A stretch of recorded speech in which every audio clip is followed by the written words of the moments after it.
వర్షంలో కూడా డ్యూటీకి రావడం జరిగింది.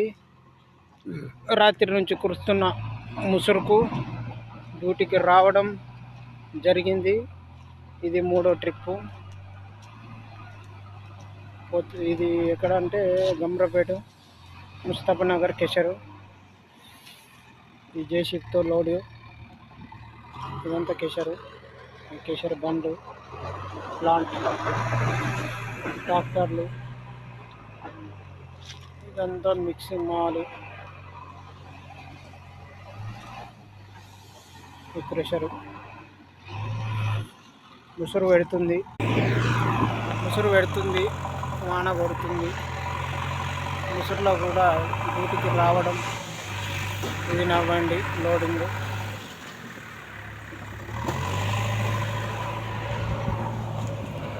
గమ్రపేట దగ్గర ముస్తఫానగర్.